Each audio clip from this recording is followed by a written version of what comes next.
Gracias, chicos, por venir a la clase de hoy. Lo que voy a hacer es continuar con lo que me faltaba de, de la introducción y de la parte histórica, ¿no? Entonces, déjenme ver dónde comenzamos. Donde yo quería comenzar era un poquito, pero no estarlos mareando.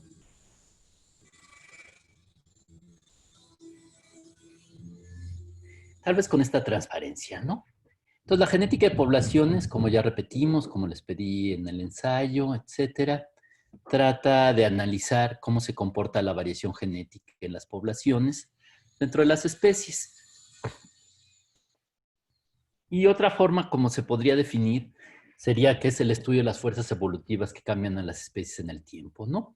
Entonces, es como la parte fundamental de la biología evolutiva, que a veces se llama la microevolución. ¿Se acuerdan que a veces dividimos a la evolución en micro, que es lo que sucede al nivel cotidiano, día con día, ecológico si quieren, y por otro lado tenemos la macroevolución, que sería la evolución a largo plazo, ¿no?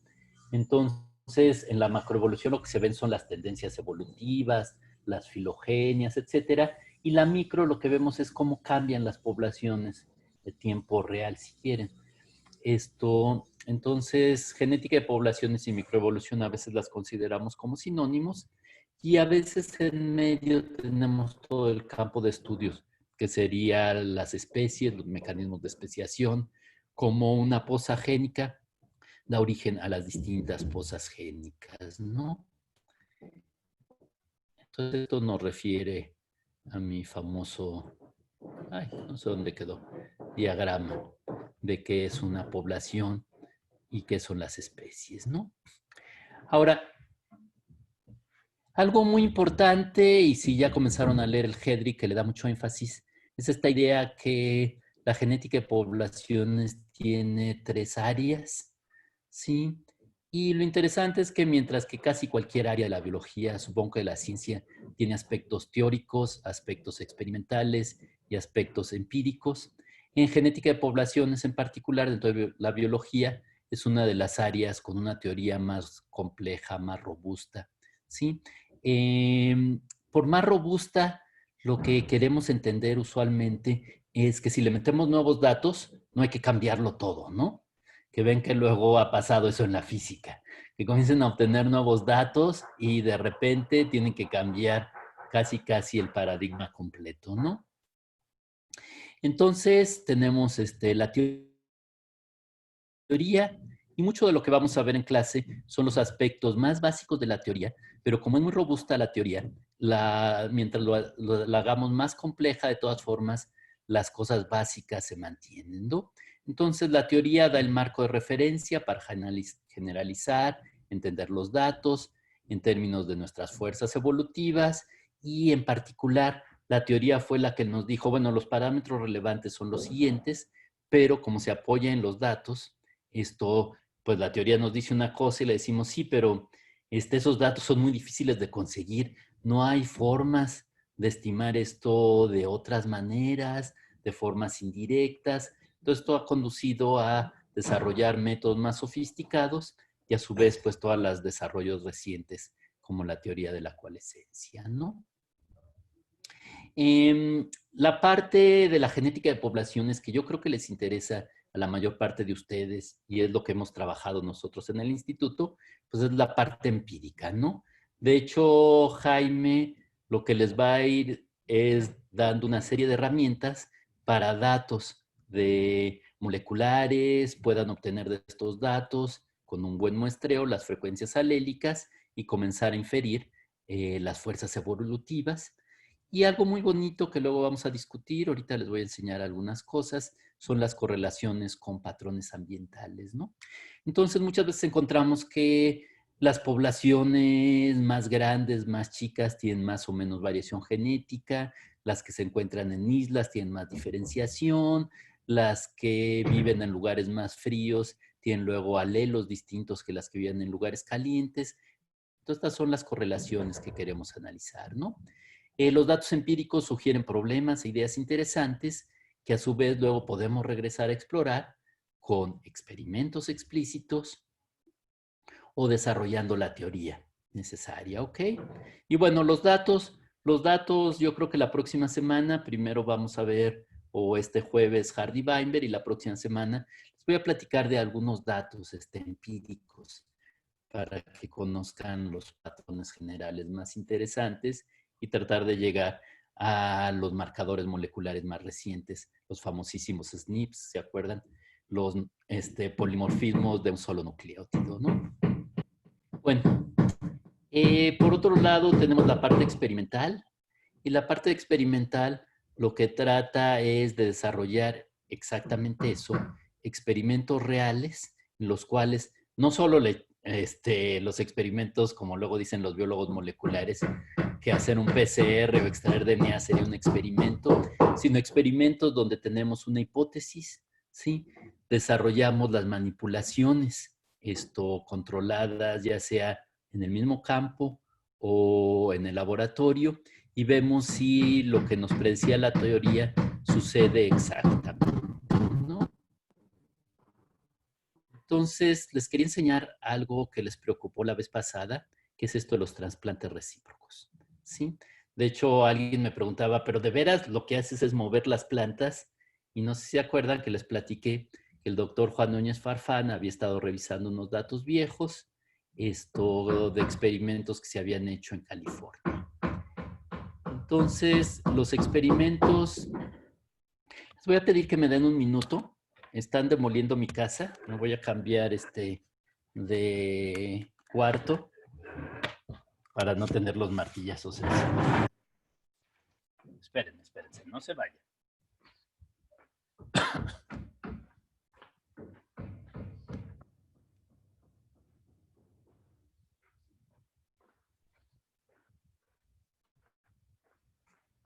Ok. ¿Me oyen bien? Sí, Sí, doctor. Sí, perdón. Es que no habían dado martillazos en todo el día hasta que comencé a hablar. Ok, entonces miren, esta es lo que les quería enseñar. Sí, es el trabajo que hizo Clausen, Keck y Heasley en California, ubican San Francisco. Junto a San Francisco está, bueno, ahora todo Silicon Valley, pero además está la Universidad de Stanford. Entonces, estos personajes lo que tenían era este gradiente altitudinal. Miren, esta es la elevación sobre el nivel del mar, de 0 a 4,000 metros, ¿sí? Entonces, acuérdense que 4,000 pues es bastante alto, ¿no? Es la punta del Ajusco. Y entonces tienen en California, esta es la costa del Pacífico. Está la costa, rápidamente hay una sierra costera. Luego están los valles estos, donde está Stanford en particular, el campus que les decía. Luego hay otras montañitas. Luego está todo el Valle de San Joaquín, donde hacen toda la agricultura de California. Aquí están los mexicanos cultivando día y noche. Es la zona más productora, yo creo que del mundo, de un montón de cultivos. Y luego están estas sierras altísimas, la Sierra Nevada, que llega pues a más de 4,000 metros en sus picos, ¿no? Entonces tenían tres estaciones, Timberline, Oak Grove, y Mather y Stanford. Y lo que hacían era tomar plantas de cada localidad y luego lo que hacían aquí, le dicen clonar, era propagarlas vegetativamente para tener un montón de plantas y entonces poderlas sembrar en las tres localidades distintas, ¿no? Entonces, miren, estos son los resultados típicos. Stanford entonces a 30 metros. Timberline es más de 3,000 metros de elevación, ¿sí? Y entonces lo que hicieron fue sembrar las plantas abajo, en medio y arriba, ¿sí? Esto es como interesante. En realidad, a todas estas plantas, y ahorita se las enseño, las potentillas, donde les va mejor es casi siempre a altitudes intermedias. Y, por ejemplo, aquí están las reflexas, que son las que crecen a baja elevación. De todas formas, les va un poco mejor en términos del tamaño de las plantas, las que crecen a alturas elevadas, a grandes elevaciones les va peor, Pero lo interesante no solo es ver esta expresión del fenotipo, el tamaño de la planta, sino en particular algo más relacionado a lo que les platicaba la vez pasada, que llamamos el fitness o la adecuación, que sería la sobrevivencia, ¿no? Entonces vean que las poblaciones que vienen de los lugares bajos sobreviven bien en lugares bajos, sobreviven también bien en lugares intermedios, pero en lugares de alta elevación les va muy mal. Y al revés, las plantas de lugares más altos, la forma nevadensis, no les va tan bien a nivel del mar, les va más o menos bien en lugares intermedios y les va no tan bien en lugares muy altos, pero si ven les va mucho mejor que las que están adaptadas a los lugares muy altos. Entonces estos trasplantes recíprocos para lo que se hacían era para tratar de encontrar adaptación a nivel local. ¿Sí les queda claro? Entonces, estas son las hierbitas, potentilla glandulosa, que es básicamente esas hierbas, esas compuestas, bueno, estas son rosáceas, pero estas hierbitas así de flores genéricas, que nunca les hacemos mucho caso, ¿no? Este trabajo lo hicieron Clausen, Keck y Hisley por ahí de los años 30, y esto nos remite a que había mucho interés por hacer estudios sobre la adaptación local, sobre las bases genéticas de la evolución, pero no teníamos marcadores moleculares, ¿no? Aquí lo único que sabemos es que son plantas adaptadas a distintas condiciones contrastantes, ¿ok? Bueno, entonces, ¿se acuerdan que estábamos platicando un poco de la historia de la genética de poblaciones? Sí, que obviamente la queríamos comenzar con Charles Darwin y Alfred Russel Wallace, ¿sí? Y se acuerdan que para Darwin y para Wallace también la evolución básicamente había estos tres puntos principales, ¿no? Que todos los organismos estamos conectados por una filogenia, ¿sí? Que todos los organismos venimos de un ancestro común y estas ideas ya estaban en el éter, ya se habían platicado muchas veces y Darwin es el que las formaliza con su famosísimo diagrama y posteriormente las hemos seguido trabajando con toda la teoría de la filogenética, ¿no? El otro punto era que la evolución es gradual, ¿sí? Que la evolución sucede sin saltos, ¿sí? Y la idea entonces sería pues los famosos, ¿cómo les llaman? Eh, Eslabones perdidos o no, ¿no? En principio, si tuviéramos un buen registro fósil, podríamos conectar a todos los organismos, lo cual no es necesariamente trivial, pero sería posible. Y el último punto es que la evolución es resultado de un proceso de selección natural. Entonces ese era el punto que la gente como que no se acababa de creer, que toda la gran diversidad de seres vivos que tengamos venga de algo tan, ¿cómo podríamos decirlo? Tan automático como es la selección natural, ¿no? Entonces, para la selección natural, esto lo podríamos resumir en 4 pasos. Primero, que haya variación, y entonces por eso todo el énfasis en el estudio de la variación, tanto de los naturalistas modernos, en la genética de poblaciones, toda la parte empírica de la genética de poblaciones, ¿sí? El segundo punto es que parte de esta variación tiene que ver con el funcionamiento de los organismos y es heredable, ¿no? ¿Se acuerdan que platicábamos de los tamaños de los picos de los pinzones? Y la idea es que puede haber picos grandes y picos chicos y que algunos de estos picos, platicábamos de las semillas, pudieran estar mejor adaptados a la cantidad de semillas, tipo de semillas. ¿Se acuerdan que platicábamos del ejemplo de la sequía?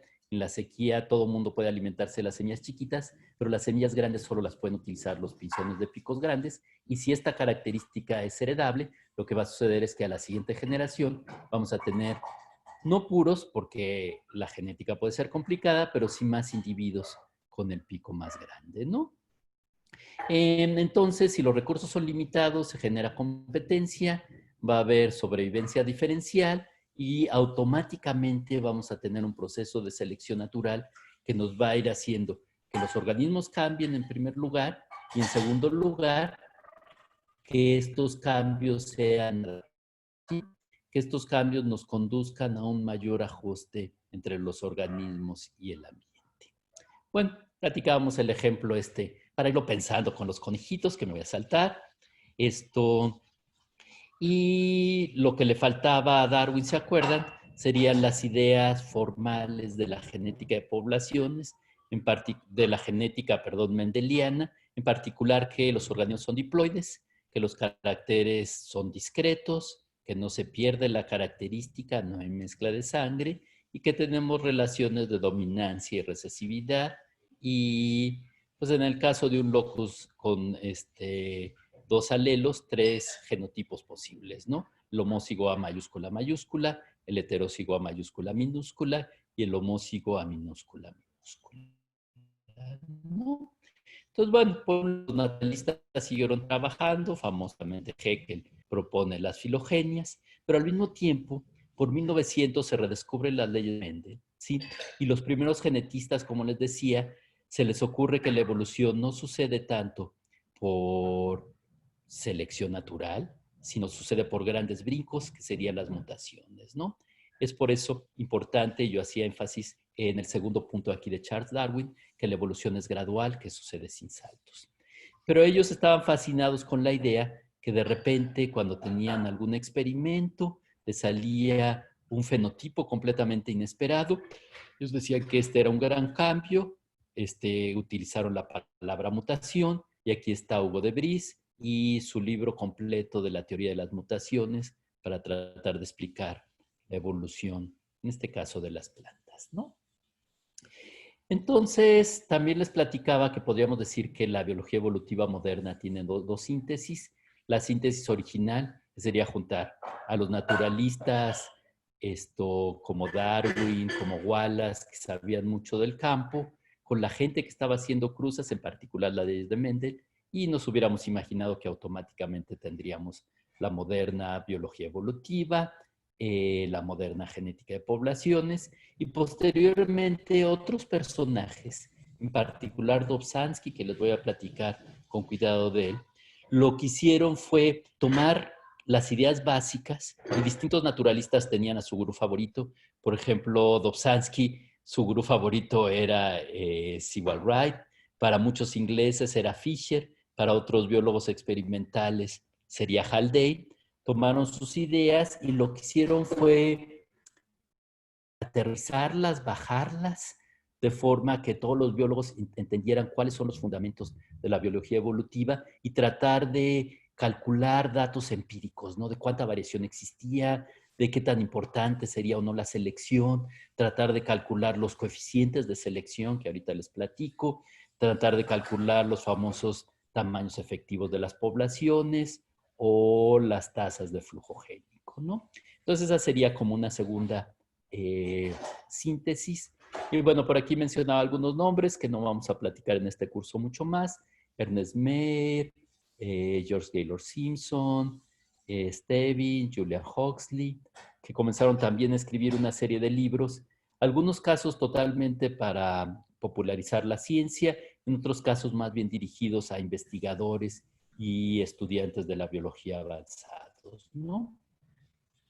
Entonces, bueno, aquí ponía las fechas de los trabajos iniciales: 1922 Fisher, 1924 Haldane, 1931 Sewall Wright, y el trabajo más famoso de Fisher es de 1930, el libro de Haldane de 1932, el artículo de divulgación de Wright es de 1932.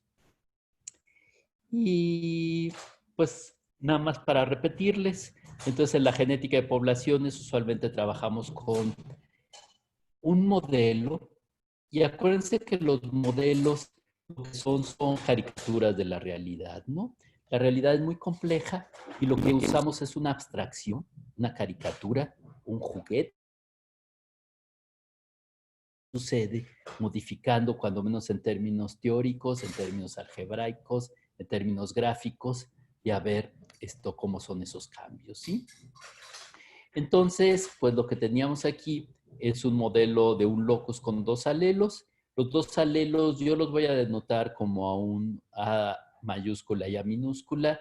Hedrick creo que utiliza A1 y A2, pero bueno, es nada más cuestión que se acuerden que son los distintos alelos, ¿no? Las distintas formas alélicas de un gen. Entonces es un solo gen con dos formas. Y ahora sí el diagrama que les decía, la especie que está dividida en varias poblaciones. Estas poblaciones no son independientes entre sí, están conectadas por distintos umbrales de flujo génico. Lo que haríamos empíricamente es ir a las poblaciones, colectar los individuos y conocer su genotipo, ¿no? Entonces podemos tener genotipos A mayúscula, mayúscula, A minúscula, minúscula, y también genotipos heterózigos. Y la idea, en primer lugar, y es lo que vamos a ver con más detalle en la siguiente clase, cuando veamos equilibrio de Hardy-Weinberg, es cómo calcular lo que llamamos las frecuencias alélicas. Entonces, la abstracción en la genética de poblaciones muchas veces es no pensar en los individuos, sino pensar nada más en las frecuencias. La P sería la frecuencia del alelo A mayúscula y la Q, la frecuencia del alelo A minúscula, ¿no? Entonces, P va de 0 a 1, Q va de 0 a 1, P más Q nos debe dar 1, ¿sí? Y lo que calculamos entonces son las frecuencias dentro de cada población, pero además comparamos las frecuencias entre poblaciones. Y básicamente, como ya habrán oído hablar y les platiqué en la clase pasada, la proporción de individuos homózigos y los apareamientos son totalmente al azar y la población se ajusta al modelo, otra vez a la caricatura de Hardy-Weinberg, debe ser P cuadrada. La proporción de heterózigos va a ser igual a 2PQ y la proporción de homózigos Q cuadrada. Otra vez P cuadrada más 2PQ más Q cuadrada nos debe de dar igual a 1, ¿sí? Entonces, estas serían las proporciones de individuos que se esperarían y podemos comparar estas proporciones esperadas con las proporciones empíricas y así comenzar a saber si las poblaciones se ajustan a los supuestos del equilibrio de Hardy-Weinberg o tenemos alguna desviación, ¿no? Entonces, en el equilibrio de Hardy-Weinberg, aquí lo tengo, es entonces esta caricatura donde se supone que tenemos lo que se ha llamado una población ideal. Esta población ideal es muy, muy grande, ¿sí? Prácticamente infinita, tiene reproducción sexual, los apareamientos son estrictamente aleatorios y además no opera ninguno de los otros procesos evolutivos, como famosamente son el flujo génico, no hay nada de flujo génico, la población está totalmente aislada y no hay mutación, no hay alelos que se conviertan en otros, ¿no?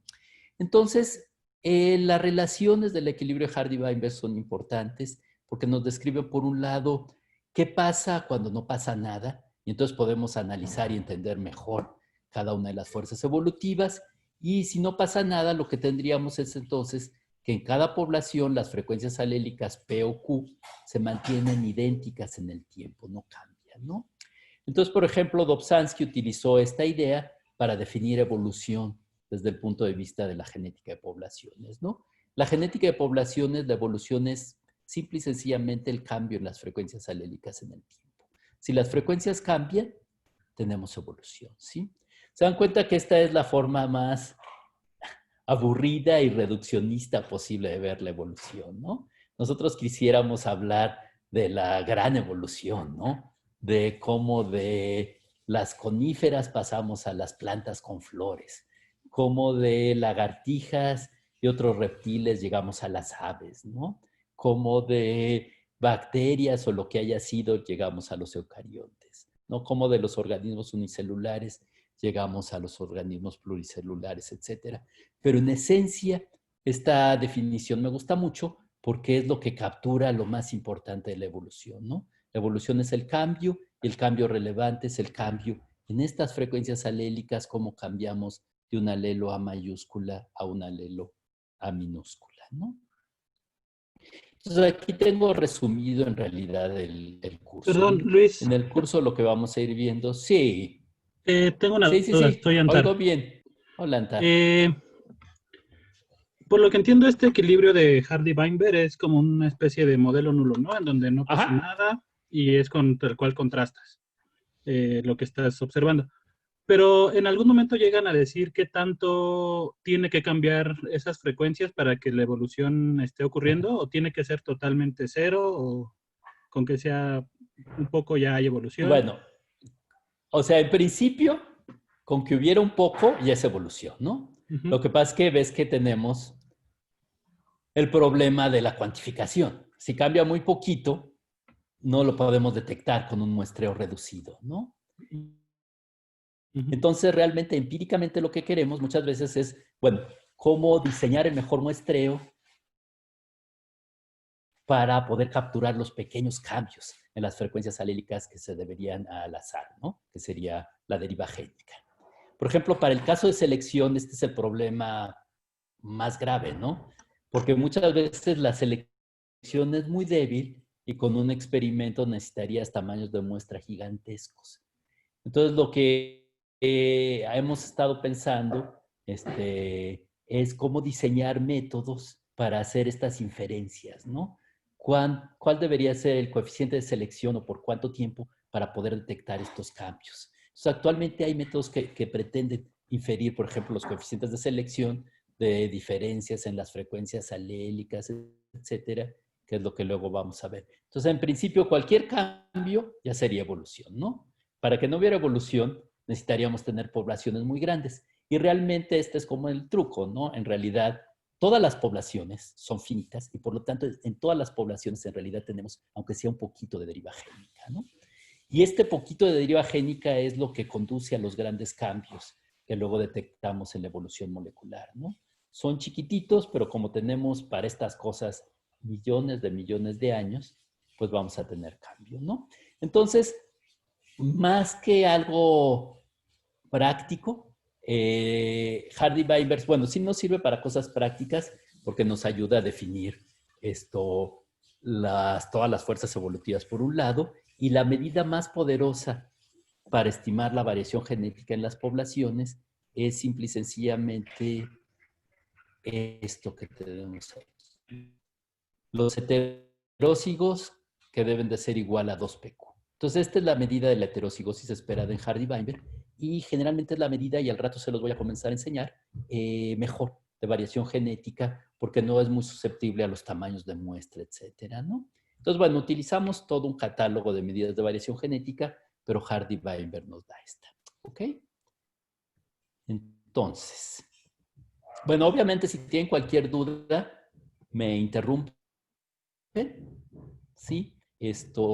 Y no voy a hacerles muchas preguntas porque ya vimos que la última vez que les hice una pregunta, contestaron como 10 al mismo tiempo, se volvió un poco complicado, pero cualquier cosa yo creo que nos ayuda a todos a despertarnos, que nos vayan preguntando sus preguntas, todas las cosas que tengan y que no les dé pena. Pues estamos aquí para aprender. Entonces, aunque haya cosas que crean que a lo mejor son muy básicas y que a lo mejor les da pena preguntarlas, de todas formas, pregunten, por favor, ¿no? Bueno, hasta aquí alguna otra pregunta, comentario por el momento.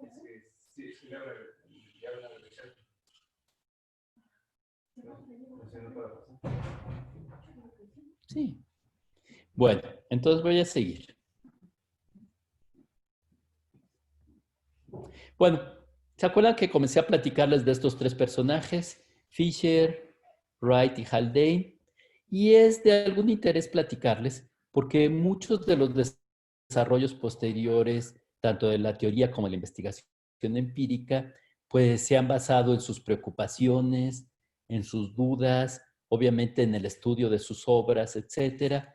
Entonces, el primero, el que comenzó a trabajar antes que nadie, fue Fisher. Su libro salió en 1930, como les decía, esta es la portada de la reedición.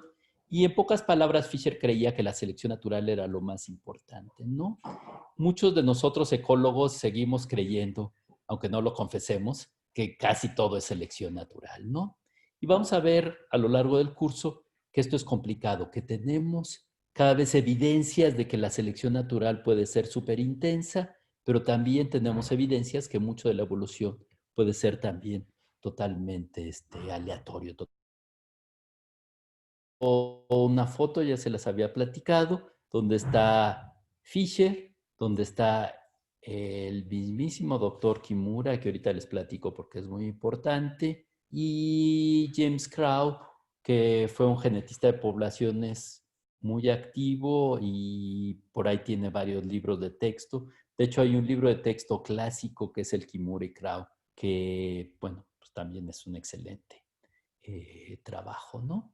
Bueno, aquí les platicaba un poco más que lo que trató desde el principio es exactamente lo que les dije, hacer la síntesis entre Darwin y Mendel con una perspectiva estadística. La teoría, el libro la teoría genética, el libro es interesante, se puede leer bien, ¿sí? El problema es que como que de repente salen de la nada las fórmulas y luego descifrar las fórmulas puede ser complicado. Realmente no las deriva, ¿sí? Y como les decía, lo que pasa es que él pensaba y hacía la matemática de una forma distinta y obtenía de manera, él dice que geométrica, los resultados aproximados, pero en casi todos los casos son bastante precisos, ¿no? Eh, bueno, eh, sus amigos trabajaban mucho con mariposas, entonces vienen muchos datos de historia natural basados en mariposas y como les decía, él estaba muy preocupado en las poblaciones humanas, pero esto nos conduce rápidamente a estas discusiones eugenistas, o sea, que ni me quiero meter, muy desagradables. La preocupación de Fisher era que cada vez los menos las personas menos inteligentes de las poblaciones inglesas eran las que dejaban más hijos, y entonces iba a ir degradando la raza inglesa. Entonces, ni me hagan platicar al respecto. Obviamente estas ideas están totalmente superadas y es como que la mancha en el libro de Fisher. La mitad es de plantas, animales y teoría y la otra mitad no vale la pena ni ojearla, ¿no? Bueno, él creía que los tamaños efectivos eran muy grandes. Ahorita voy a platicar más sobre el tamaño efectivo, ¿sí? Y si los tamaños efectivos son muy grandes, básicamente eso quiere decir que casi no va a haber cambios por deriva génica, casi no va a haber cambios aleatorios y por lo tanto los procesos estos aleatorios van a ser despreciables, ¿no? Él hace mucho énfasis en el gradualismo, que era uno de los puntos de Darwin, y también pues en describir que la herencia es particulada, que no hay mezcla de sangres y no se pierde la variación genética, ¿no? Y propuso el teorema fundamental de la selección natural, que como les decía la clase pasada, es muy importante porque nos liga la variación genética con la tasa de evolución, ¿sí? El teorema es un poco incomprensible, si se los leo, pero pues ahí va. Es la tasa de incremento poblacional de un organismo en cualquier tiempo es igual a su varianza genética en la adecuación en ese momento. Entonces, varianza genética básicamente quiere decir que haya variación. Si en la adecuación quiere decir que esta variación tenga que ver con el funcionamiento, como decía Darwin, y lo que dice es que esta tasa de incremento poblacional la está interpretando como la tasa de evolución.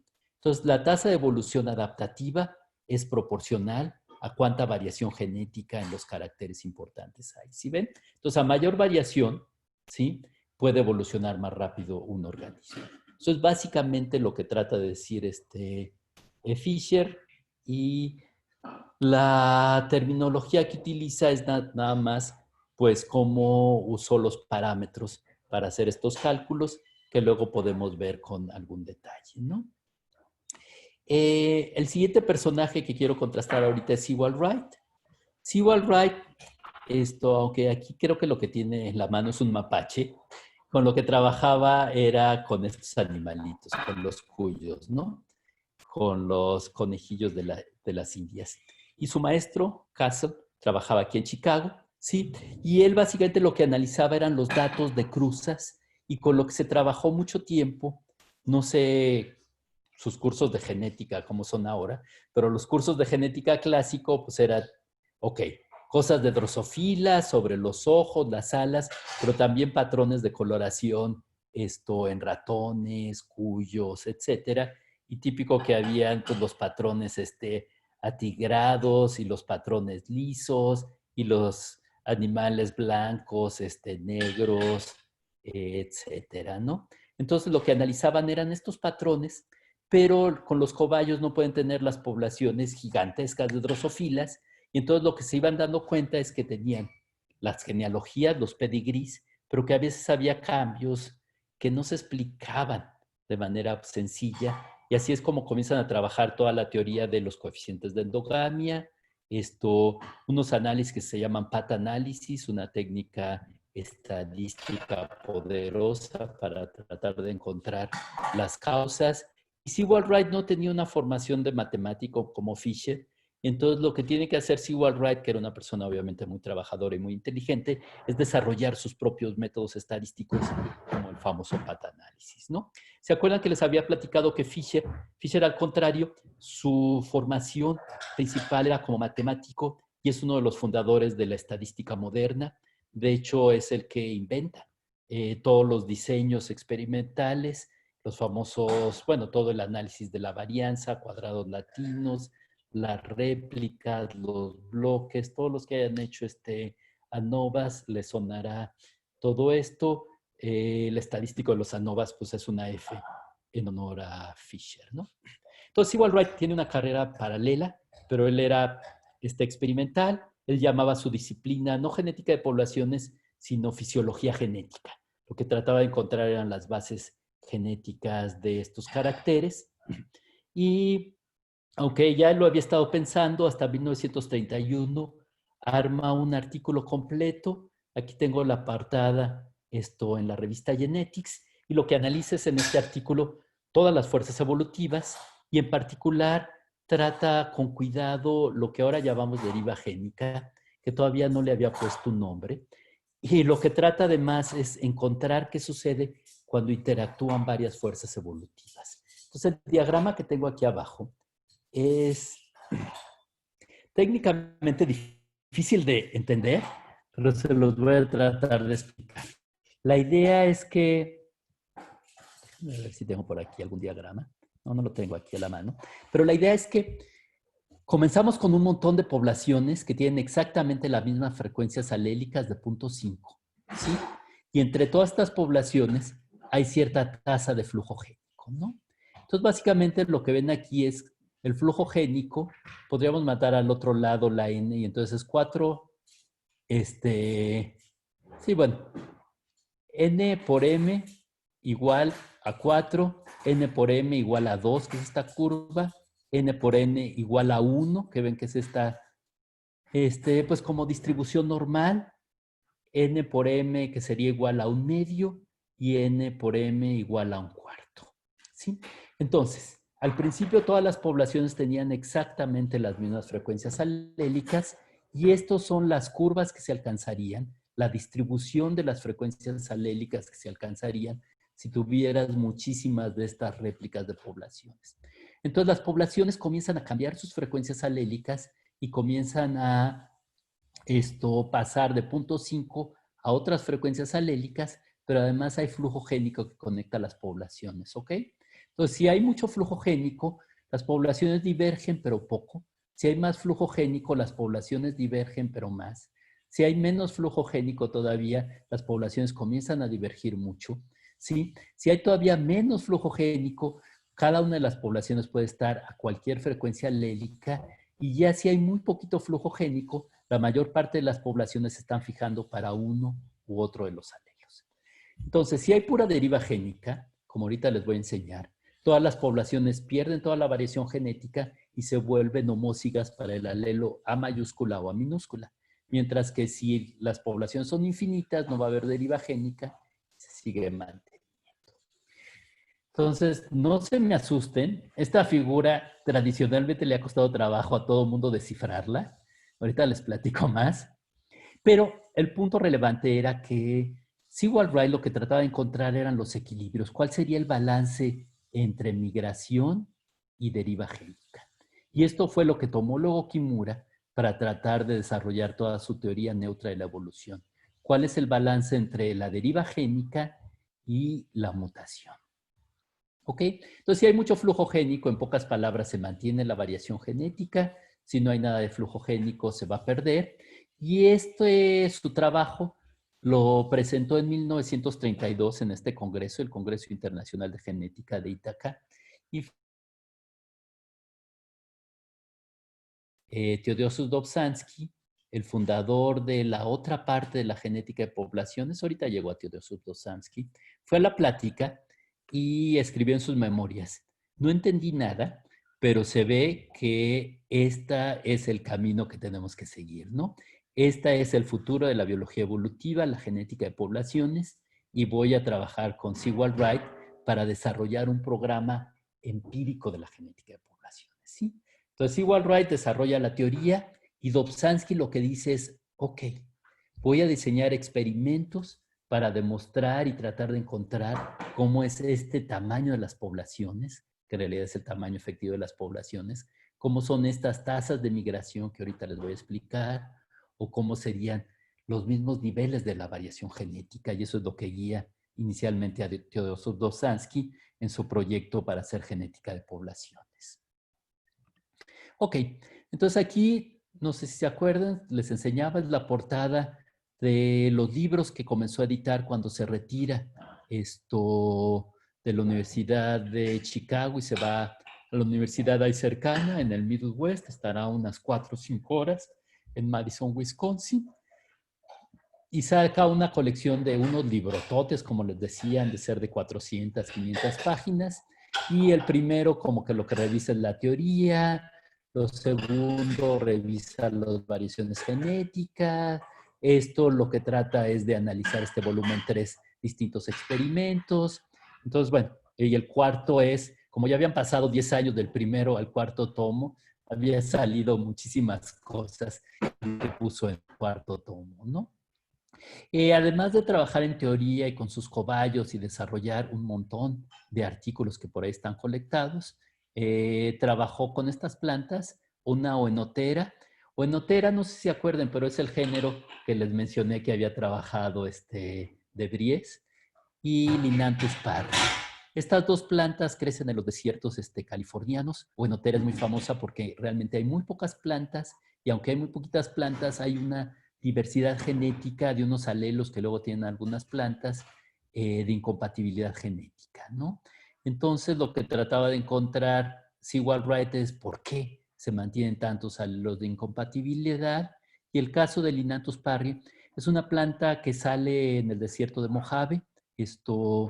De hecho, la encuentra Dobzhansky cuando está manejando de Nueva York, donde lo habían contratado inicialmente, se estaba mudando a California, y ve las floraciones. Y Linanthus lo que tiene es que hay polimorfismos, hay flores azules y flores blancas, y en el desierto había poblaciones con puras flores blancas, con puras flores azules o con flores mezcladas, y se le ocurrió a Dobzhansky que sería un excelente ejemplo de deriva génica. Y luego vamos a regresar porque como todo en la vida es mucho más complicado, ¿no? Entonces, Sewall Wright, como le preocupaban las interacciones, piensa todo un modelo que es lo que describe en su artículo de 1932, que se le llama el modelo de los balances cambiantes, o no sé bien cómo traducirlo, y lo voy a referir siempre como los shifting balances. Estos balances que están cambiando, y la idea es que podríamos definir, por ejemplo, toda la arquitectura genética de los organismos en un hiperespacio en realidad, pero aquí estamos graficando en el eje de las X las frecuencias alélicas de un gen y en el eje de las Z las frecuencias alélicas en el otro eje. Él decía, pues imagínense que estos genes interactúan y estos genes entonces hay algunas combinaciones ganadoras que nos dan un pico evolutivo y hay otras combinaciones más chafas que nos dan un valle. Y entonces la deriva génica, al ir cambiando las frecuencias alélicas en las poblaciones, hace que las poblaciones cambien al azar, pero ¿qué pasa si comenzamos a acercarnos a un pico adaptativo? Entonces, en este pico, lo que hace la selección natural es cambiar las frecuencias. Al cambiar las frecuencias se van, si quieren, eliminando a los organismos menos aptos y se va llegando a los dichosos picos adaptativos.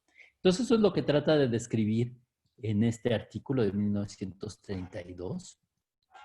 Y en este artículo de 1932, lo que vienen son estas figuras que habíamos comenzado a tratar de describir, ¿no?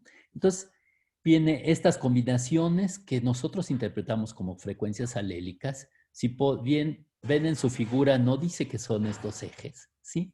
Y la idea es que las poblaciones podrían estar en unos picos adaptativos, que son los máses, o en valles adaptativos, que son los menos. Y, por ejemplo, el primer caso es qué sucede si hay más mutación. Si hay más mutación, hay más variación genética, y esta variación lo que hace es que haya distintas combinaciones alrededor del pico, o qué pasa si hay menos selección, entonces la selección no está eliminando a todas las otras combinaciones y podemos tener más combinaciones posibles, ¿no? Y aquí están otra vez los parámetros clásicos. 4 veces el tamaño efectivo por la tasa de mutación o 4 veces el tamaño efectivo por el coeficiente de selección muy grandes. Este es el caso cuando habría más selección, entonces lo que sucede es que la selección elimina a los organismos o hay menos mutación, hay menos variación genética y todas las poblaciones van a estar alrededor de estos picos adaptativos, ¿no? El caso C es algo muy interesante porque es lo que estamos pensando todo el tiempo los ecólogos, ¿no? Y tiene que ver también con modelos que a lo mejor han oído nombrar, estilo reina roja y cosas por el estilo. Sí, lo que sucede es que el ambiente no es estático, el ambiente está cambiando, piensen en cambio climático, pero pueden ser cosas más sutiles, ¿no? Por ejemplo, que entró un nuevo depredador o una nueva planta, etcétera. Entonces el ambiente va a estar cambiando. Entonces las frecuencias que eran óptimas, el pico cambia. Entonces los organismos, ¿qué tienen que estar haciendo en el tiempo? Tienen que estarse adaptando, que es la idea de la reina roja, ¿sí? La figura de Y lo que trata de representar es qué pasa cuando hay mucha deriva génica, ¿sí? Y mucha endogamia. Y entonces las poblaciones van cambiando y pueden salir perfectamente del pico adaptativo. Y la idea es que eventualmente esta población, por pura deriva génica, podría acercarse a este otro pico. Y si este otro pico es más alto, querría decir que representa mejores adaptaciones, y esto podría ser interesante, y esa es la idea de Sewall-Wright, que por pura selección natural las poblaciones se quedarían siempre en su pico adaptativo, y la idea de Sewall-Wright es cómo podrían alcanzarse nuevas adaptaciones, mayores complejidades, ¿no? Aquí está otro caso donde él dice, bueno, hay algo de deriva, pero no es tanto, se mantiene alrededor del pico adaptativo. Y el caso F es como nos imaginamos actualmente que es el proceso evolutivo, ¿no? Cada una de estas cositas ashuradas, sí, es una población. Entonces la especie está formada por muchas poblaciones, algunas alrededor de un pico adaptativo y otras poblaciones alrededor de otro pico adaptativo. Y entonces la idea fundamental es que algunas de estas poblaciones llegaron a un pico más alto, dejan más descendientes, dejan más hijos, ¿sí? Entonces estos hijos pueden mandar colonizadores a las otras poblaciones y entonces este flujo génico se jala a toda la especie al nuevo pico adaptativo. Entonces este es el modelo resumidamente del shifting balance de Sewall-Wright. Y lo interesante que ven es que Sewall-Wright estaba muy claro de los parámetros que serían interesantes. El tamaño efectivo, que define la deriva génica, la tasa de mutación o el coeficiente de selección, o por acá abajo, la tasa de migración, ¿no? Entonces, esa es como que la parte cero de la genética de poblaciones, es calcular las frecuencias alérgicas. Y la parte 2 de la genética de poblaciones es tratar de inferir cómo son los tamaños efectivos, cómo son las tasas de mutación, cómo son las tasas de migración, cómo es los coeficientes de endogamia para la endogamia propiamente dicha, y juntar todo eso y tratar de decidir qué tan importante va a ser cada una de estas fuerzas evolutivas, su relevancia relativa en cada caso, ¿no? Entonces, la discusión al principio era muy básica, ¿no? ¿Cuánta variación existirá en las poblaciones naturales? ¿Sí? Y luego, ¿cómo se distribuirá esa variación? Y luego, ¿esta variación está dominada en general por el azar o está dominada por la selección natural? Entonces, el otro personaje, J.B.C. Haldane, que les platicaba que también es fascinante, John Borden Sanderson Haldane, esto escribió su libro en 1932, aunque las bases de esto las había comenzado desde 1924, en una serie de conferencias que había dado, juntaron las conferencias, las hizo un artículo, y luego, utilizando esta teoría, escribió el libro, que aquí está la portada, Las causas de la evolución, que fue reeditado por Princeton En la biblioteca del Instituto de Ecología tenemos como 5 copias del libro. Y es interesante, el libro, cada uno de los capítulos es la teoría evolutiva interpretada por Haldane de una forma muy descriptiva, pero posteriormente viene cada uno de estos 5 artículos. Los artículos de Haldane, todos los artículos de Fisher, Wright y Haldane son espantosos, ¿no? Los de Fisher son menos espantosos porque como que se salta casi todos los pasos y viene la respuesta, ¿no? Pero, por ejemplo, Haldane, en vez de poner los cálculos como yo se los voy a enseñar, como vienen en el Hedrick, en términos de las frecuencias alélicas directamente y cómo cambian en el tiempo. Por ejemplo, Haldane, por su formación matemática, le encantaba platicar en términos de cocientes.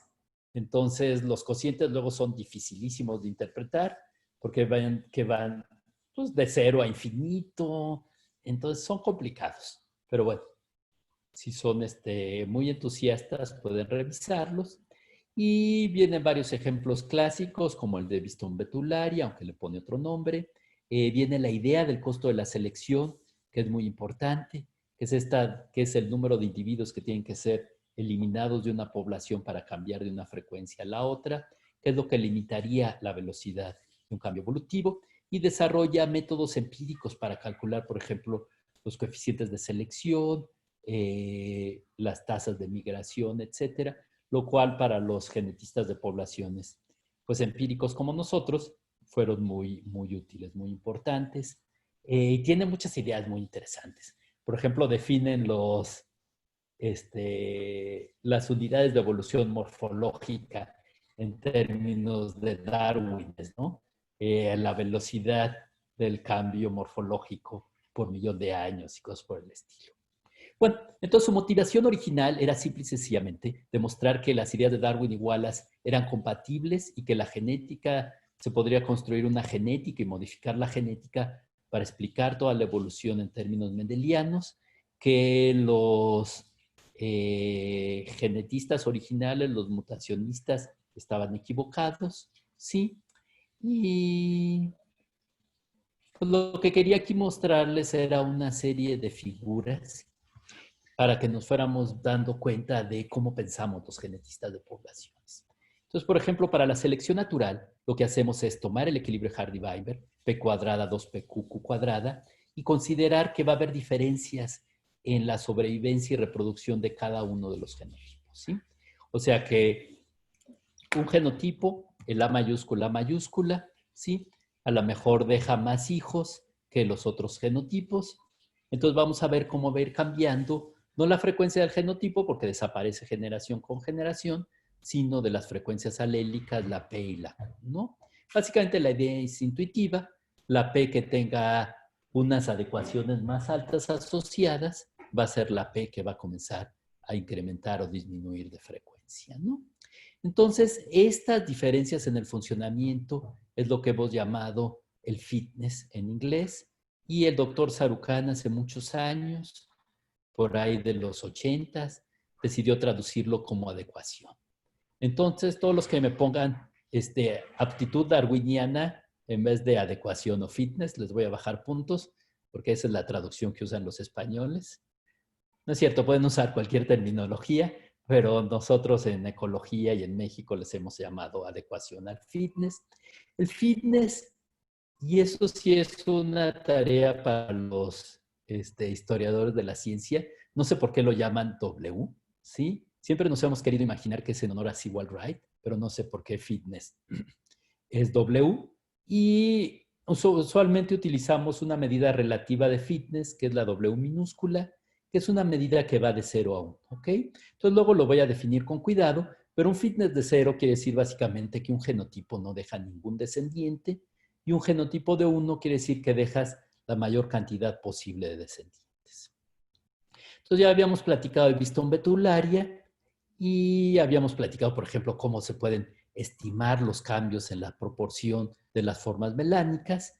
Y lo bonito de Whiston-Betularia es que la forma melánica es dominante, entonces de contar el número de polillas blancas y negras, podemos estimar las frecuencias alélicas P y Q, y podemos entonces comenzar a hacer análisis de evolución, ¿sí? Entonces este personaje, Kettlewell, lo que hizo fue en muchos lugares contar las polillas blancas y negras, marcar polillas blancas y negras, soltarlas y calcular de esta forma la sobrevivencia de las polillas blancas y negras en las ciudades, donde lo que se morían son las blancas, son las que son eliminadas, y en el bosque las que se morían son las del bosque.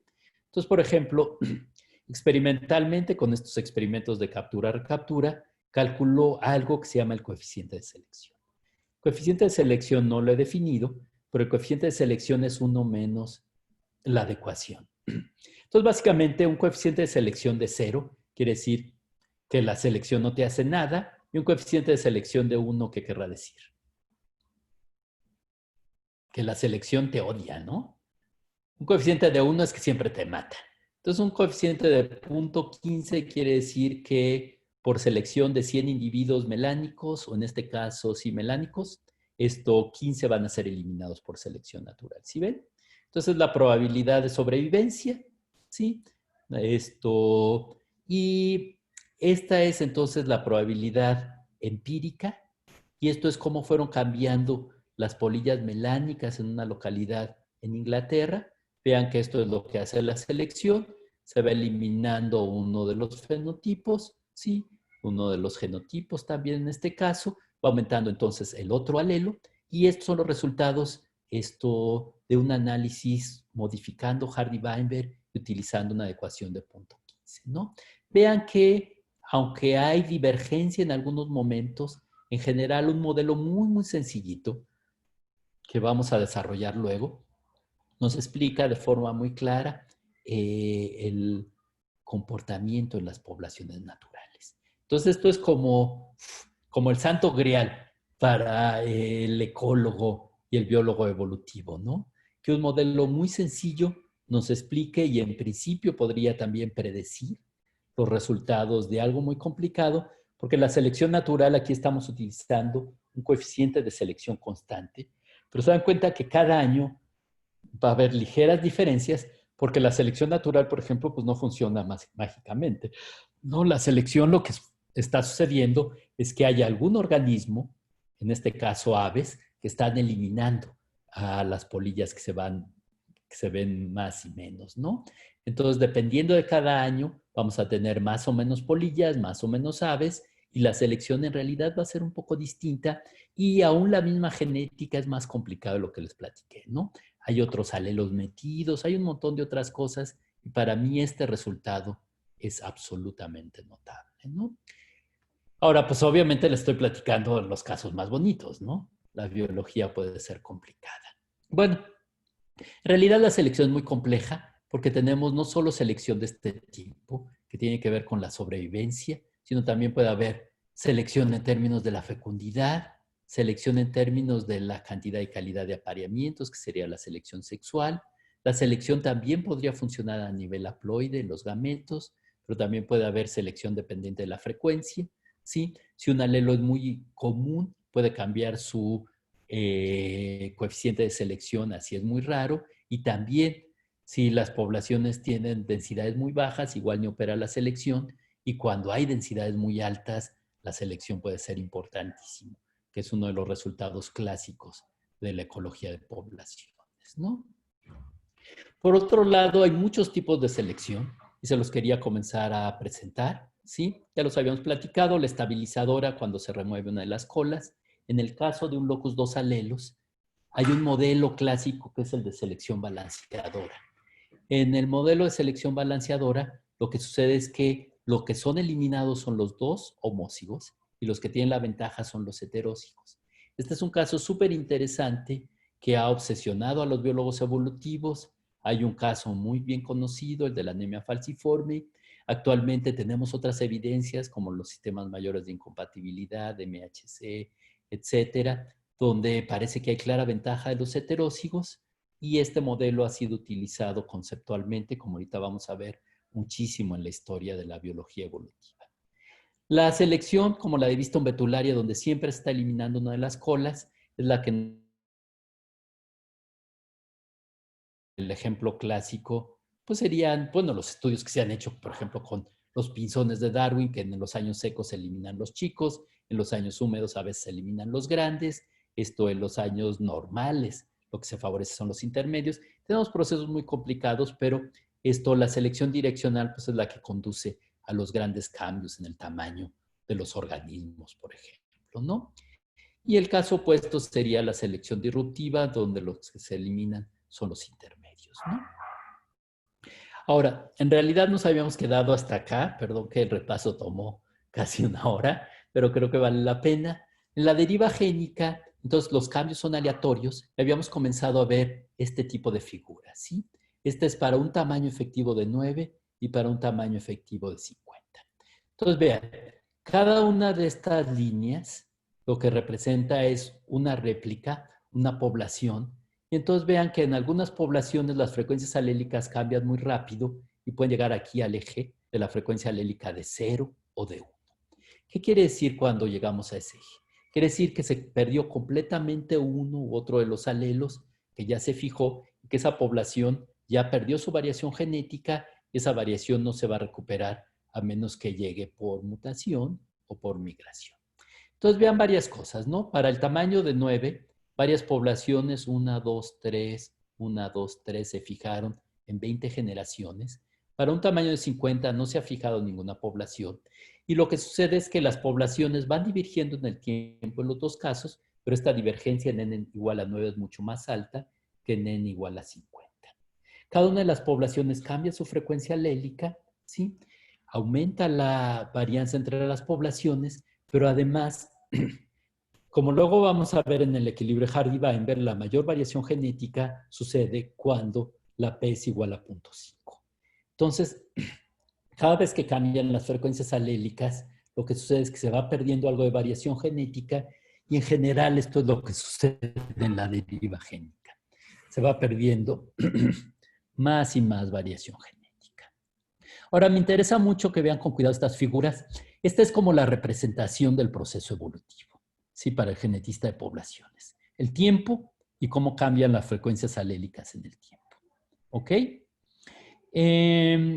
Si el tamaño efectivo fuera infinito, las poblaciones se mantendrían para siempre en la frecuencia alélica inicial, en este caso 0.5. ¿Sí? Bueno, esta era la idea del experimento, que hay una población original, se fragmenta en este caso en 9 poblaciones, y lo que haríamos en el experimento es ir siguiendo cómo cambio se mantiene la frecuencia alélica. En promedio, en todas las réplicas, la frecuencia alélica promedio se mantiene, pero como aquí pongo, esto se va aumentando la varianza entre las réplicas, se va reduciendo la variación genética, y después de cierto tiempo se pierde uno u otro de los alelos. Entonces, este es un resultado que ahorita ni se me asusten, es nada más para enseñarles la fórmula. Y lo que tratamos de ver es, si ven aquí H0, la variación genética original, cómo se va a ir perdiendo como función del tiempo y del tamaño efectivo. Entonces, básicamente, como se pierde la variación genética es de esta forma, 1 menos 1 sobre 2 veces el tamaño efectivo. Y el tamaño efectivo, lo más chico que nos podríamos imaginar sería de 1. Y si solo tenemos un individuo en la población, la variación genética lo más que se va a reducir por deriva génica es a la mitad en cada generación, ¿no? En cambio, si el tamaño efectivo es infinito, la variación genética básicamente no se reduce en nada. Y eso se debe a que no cambian las frecuencias alélicas en el tiempo. Entonces, miren, esta es una figura que, aunque está simpática porque ahí van los rinocerontes en su carrito de feria, es bastante triste, ¿no? Es una representación gráfica de cómo se pierde la variación genética por deriva génica. Es de un libro de genética de la conservación.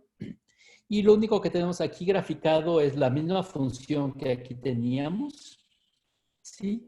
Cómo se pierde la variación genética como función del tamaño efectivo de las poblaciones para un tamaño de 10, 25, 50, 100 y 200. ¿Sí? Entonces vean que para un tamaño efectivo de 10, en 100 generaciones prácticamente ya no queda nada de variación genética y se pierde la mitad de la variación genética, HT sobre H0 de 0.5, en solo 14 generaciones.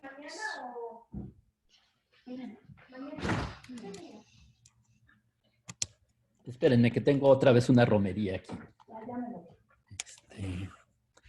Entonces, por ejemplo, si el tamaño efectivo es 50, ¿sí? Para perderse la mitad de la variación genética toma cerca de 70 generaciones, ¿no?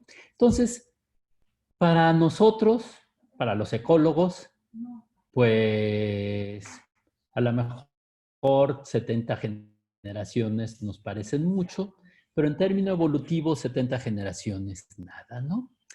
Otra forma de ver la deriva génica es cómo aumenta la varianza. Aquí tengo una fórmula resumida. La varianza en las distintas poblaciones va aumentando otra vez como función esto del tamaño efectivo. Entre menor sea el tamaño efectivo, más rápido va a aumentar la varianza, mientras que si es infinito, otra vez como las cuentas de hace rato, no va a incrementar la varianza, se van a mantener las frecuencias alélicas, ¿no? Entonces, bueno, esta es una forma clásica de ver la deriva génica. Sewall Wright la utilizaba mucho. Y el parámetro indispensable para ver la deriva génica es el famoso tamaño efectivo de las poblaciones. El tamaño efectivo de las poblaciones es un concepto abstracto y se basa en lo que tengo aquí, ¿no? Entonces, ¿se acuerdan de las poblaciones ideales? Una población ideal es entonces en la que sucede Hardy-Weinberg, ¿no? Entonces, lo único que hacemos es modificar la población ideal, que el tamaño sea finito. Entonces, vemos cómo se va a perder, por ejemplo, como aquí mostrábamos hace rato, la variación genética. Entonces, por ejemplo, lo que podríamos tener es la variación genética inicial y luego regresamos n generaciones y vemos cómo es la variación genética. Entonces, se dan cuenta que tendríamos ya la heterocigosis inicial, la heterocigosis final y el tiempo. Lo único que tendríamos que despejar es el tamaño efectivo. ¿Sí ven? Entonces, eso es lo que es el tamaño efectivo. Vemos cómo ha cambiado la variación genética en una población y entonces despejamos. Y esto lo que nos está hablando es cómo se iría perdiendo la variación genética o aumentando la varianza en una población ideal. Y ese número que se ajusta a nuestros datos es el tamaño efectivo de las poblaciones, ¿sí? Entonces es una cantidad abstracta. Yo digo que de alguna forma el tamaño efectivo mapea, convierte nuestra población real, o sea, lo que estudiamos los ecólogos, lo que estudiamos los naturalistas, es una población allá afuera que tiene tantos machos, tantas hembras, tantos individuos de este tamaño, etcétera. Y lo que tendríamos que tener es datos empíricos de cómo cambió las frecuencias alélicas, cómo aumentó la varianza u otras cosas que luego podemos calcular de los procesos de coalescencia, ¿sí? Vemos cómo cambió esta variación genética y despejamos, y este es el tamaño efectivo. Entonces, el tamaño efectivo no es algo real, si quieren, y lo que han estado trabajando los ecólogos evolutivos, es una serie de fórmulas para convertir de los datos demográficos de nuestra población al tamaño efectivo, o viendo cómo cambian las frecuencias alélicas y calcular su tamaño efectivo, etcétera, ¿no?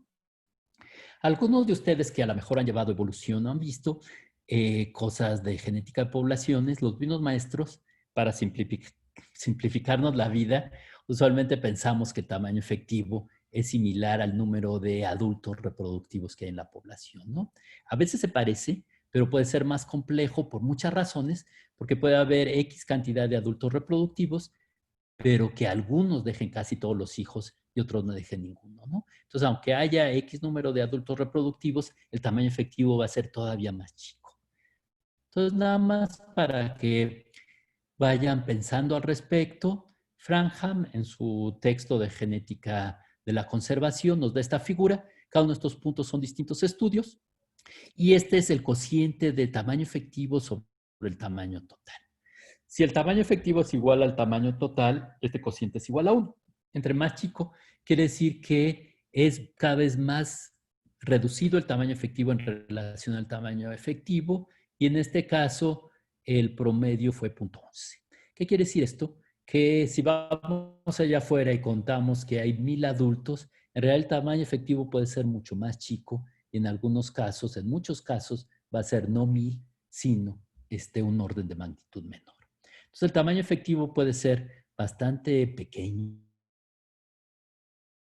Quiere decir que el azar, en principio, puede ser muy importante en nuestras poblaciones, aunque también la variación genética que se estaría perdiendo por la deriva génica, por esto, puede ser recuperada rápidamente por algo de flujo génico.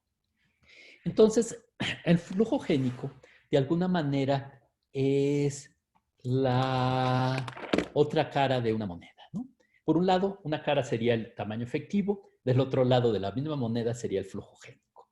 Si hay mucho flujo génico, aunque el tamaño de la población sea chico, están entrando individuos migrantes y estos individuos migrantes lo que hacen es que inhiben completamente la deriva génica, ¿sí? Entonces, en una población donde ya estarían cambiando las frecuencias alélicas y casi se va a fijar el alelo, si llega un migrante con la frecuencia alélica inicial, te regresa al promedio de todas las poblaciones o a la frecuencia alélica de esa población, que en este caso sería, en este caso particular, 0.5.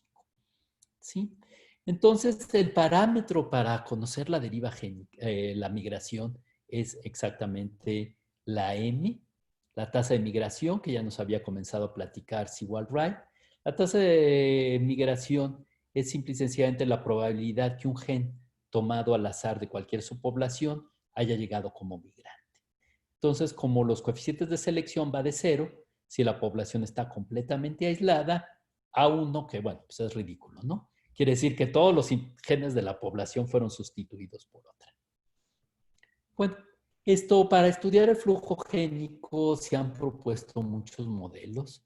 Uno es el clásico de Sewall Wright, donde hay un continente que da origen a un montón de islas, pero hay muchas variantes de estas. Por ejemplo, las islas pueden tener patrones de flujo iguales o distintos. El B, es el modelo que propuso Kimura, que es el modelo de las piedras de paso, donde en cada generación hay cierto flujo génico entre las poblaciones contiguas, pero para que llegue un alelo de una población a la otra, necesita primero pasar a una población y luego a la siguiente, ¿no? El modelo C lo que trata es que dentro de una población muy grande, por ejemplo, el polen no se mueve por toda la población, sino la mayor parte de los apareamientos, el polen, por ejemplo, en muchas plantas es lo que sucede. Las abejas, pues las parecen muy simpáticas, están moviendo el polen, pero usualmente la abeja lo que hace es mover el polen de una planta a la que sigue, ¿no? Entonces, muchas de estas poblaciones que aparentemente pueden ser muy grandes, continuas, en realidad se están subestructurando. Entonces, este proceso le preocupaba mucho a Sewall Wright y él inventó toda una terminología y una metodología que se llaman actualmente los métodos de isolation by distance, ¿no? Entonces, por ejemplo, en genética de poblaciones empírica, actualmente siempre calculamos las figuras del aislamiento por distancia y la idea es que las poblaciones más cercanas van a parecerse más en las frecuencias alélicas y en principio de ver las pendientes de estos análisis podrían inferirse cosas de flujo génico. La figura D es un modelo de Levin de 1960, etcétera, donde él lo que se le ocurrió fue la idea de las metapoblaciones, ¿no? Y aquí lo puse un nombre totalmente mal escrito, metapopulaciones, ¿eh? Bueno, en realidad sería el modelo de las metapoblaciones, y la idea del modelo de las metapoblaciones es que mucho de la dinámica no está dada tanto por flujo génico, sino lo ven aquí abajo, la población A da origen a la población E. Entonces la población A y la E se parecen desde el principio mucho, ¿sí? Y la idea es que el flujo génico es relevante, pero puede ser igual o más relevante la extinción completa de poblaciones y quién da origen a las nuevas poblaciones. Entonces las poblaciones que se acaban de formar se van a parecer mucho, no tanto por flujo génico, sino por esta ancestría, ¿no? Y esto hay que tomarlo en cuenta en todos los análisis. Ahora, como les platicaba, a Sewall Wright le preocupaba mucho los umbrales y él calculó que una cantidad muy importante era esta, NM, ¿no? NM en realidad es el tamaño efectivo por la tasa de migración y NM la hemos utilizado mucho. La idea es que si N multiplicado por M es muy grande, mayor de 1, como aquí, de 4 o más, quiere decir que hay tanto flujo génico que las poblaciones no divergen muy poquitito. Entonces, si N por M es muy grande, lo que vamos a encontrar es que la especie, todas sus poblaciones son muy parecidas y que realmente la unidad evolutiva no es tanto las poblaciones, sino podría ser toda la especie. En cambio, al revés, si NM es mucho menor que 1, lo que tendríamos sería ya el caso ¿no? Donde cada población va a tener frecuencias alélicas muy distintas, ¿sí? Y entonces la unidad evolutiva va a ser cada población y además la deriva génica pudiera ser el proceso fundamental en la evolución. Eso quiere decir que muchas de las características que vamos a ver de los organismos van a ser por azar, ¿no? ¿Qué sucede en la realidad? La realidad es que todo es muy complejo y lo que tenemos son cosas parecidas a la D, ¿no? Poblaciones más grandes, más chicas, algunas que se acaban de originar, unas con mucho flujo génico, otras con poco, en las que hay muy poco flujo génico y están aisladas, tal vez se extinga, como aquí le pasó a la C, o tal vez den origen a nuevas combinaciones, o por qué no, podrían dar origen por deriva génica y selección posterior a nuevas especies, ¿no? La otra idea importante que sí es relevante tenerla en mente es que con un solo individuo que llegue migrante, y eso es lo que llamamos, no solo que llegue, sino que se incorpore a la poza génica, puede ser suficiente para inhibir todo el flujo génico. La siguiente transparencia es una... los métodos son obsoletos, pero la idea continúa. Que muchas veces podemos inferir el flujo génico, por ejemplo, de ver qué tan distintas son las poblaciones, que es lo que resume el estadístico FCT desigual Wright. Podemos ver, por ejemplo, lo que llamaba Slatkin los alelos privados, que son alelos que solo se encuentran en una población. Entonces, de su frecuencia alélica, Slatkin desarrolló una teoría para tratar de inferir las tasas de flujo génico, que eran los métodos indirectos que usábamos Erika y yo, por ejemplo, en su artículo y en su tesis para inferir las tasas de flujo génico. Del análisis del aislamiento por distancia, a partir de la pendiente, Slatkin decía que se podría calcular el flujo génico y actualmente lo que utilizamos más bien son métodos que utilizan simulaciones para ver cuál sería la probabilidad de que cierta tasa de flujo génico pudiera explicarnos los patrones que utilizamos o de a tiro cosas de coalescencia que analizan la variación actual. Debe ser el tamaño efectivo de datos y cuáles los patrones recientemente, por ejemplo, en las calabazas, y en los teocintles y en otros análisis, que si quieren luego Jaime les puede platicar. Bueno, entonces, todo lo que platicamos fue la teoría más básica y un poquito de estos índices. Y entonces tenemos a este personaje, Teodosio Dobzhansky. Dobzhansky había nacido en Ucrania, ¿sí? Había estudiado con los principales naturalistas, que de hecho en Rusia y luego la Unión Soviética habían comenzado también muy temprano a trabajar con drosofilas. Estos tenían unos análisis súper interesantes de la variación genética, etcétera. Comenzaron a estudiar analizando miles y miles de drosófilas y Dobzhansky llega joven a los Estados Unidos y se incorpora al laboratorio de Thomas Morgan. Morgan era un biólogo experimental en Estados Unidos. Yo creo que estaba en Nueva York, en este momento no estoy seguro, pero creo que estaba en Columbia. Y por alguna razón, azares del destino, alguien le recomienda trabajar con drosofilas. A él no le gusta mucho la idea, pero se dan cuenta que son muy fáciles de manejar, pueden tener miles de cruzas, pueden crecerlas en medios muy sencillos, de plátano, etcétera. Y sus alumnos comienzan a trabajar cosas realmente muy sofisticadas con las drosofilas, descubren los cromosomas gigantes de las glándulas salivares que están bandeados, comienzan a descubrir los métodos para ver qué tan ligados están los genes, cuáles son los genes que se encuentran en los cromosomas y otra serie de análisis sofisticadísimos. Y con estos datos y esta metodología, después de oír a Sewall Wright, se le ocurre a Dobzhansky, voy a hacer un programa de investigación para tratar de ver los parámetros que me está diciendo Sewall Wright y ver, bueno, lo que él quiere en realidad es demostrar que está sucediendo el shifting balance de Sewall Wright. Entonces, Sewall Wright como que no lo quería pelar, es muy interesante. Le escribía decenas de cartas Dobzhansky y le daba a veces una respuesta, o ya que no tenía que dar clases en el verano, diciendo Dobzhansky era yendo a distintas poblaciones de Drosophila suboscura que crecen en las montañas de Arizona, California, Sonora, México, etcétera.